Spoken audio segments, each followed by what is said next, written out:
Cleopatra and Julius Caesar's son, Caesarion, was famously executed by Octavian in 30 BCE, but what happened to her children with Mark Antony?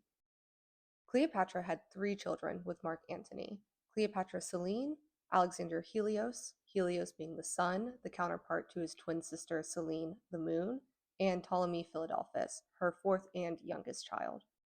Her and Mark Antony's three children survived Octavian's wrath, and they were transported back to Rome to live with Octavian's sister and Mark Antony's ex-wife, Octavia. Historians are unsure if Ptolemy Philadelphus even made it back to Rome. He likely died on his trip because he is completely missing from any mention from Cassius Dio and also from Plutarch.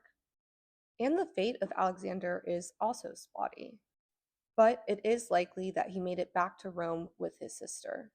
We know this because there are mentions of him and Cleopatra Selene during Octavian's triumph through Rome. In this triumph, Alexander and Cleopatra were paraded through Rome dressed as the sun and the moon.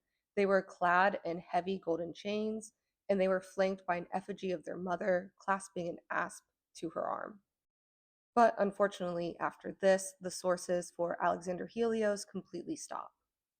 But we do know what happened to Cleopatra Selene.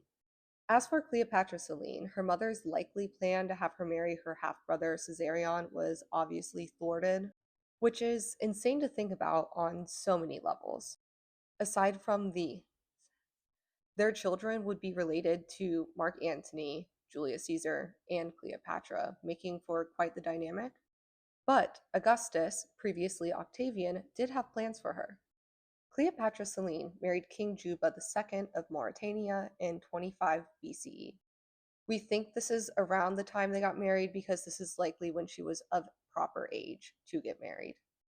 Now, Mauritania was a client kingdom of Rome, so this marriage allowed the Ptolemies to intermarry back into Roman nobility. And it's very likely that Cleopatra Selene and Juba, her husband, co-ruled Mauritania, of which they did together for 2 decades. Now, Cleopatra Selene did die in 5 CE, and it actually coincided with a lunar eclipse. And I think that's a very fitting end for the moonchild of Egypt's most infamous queen.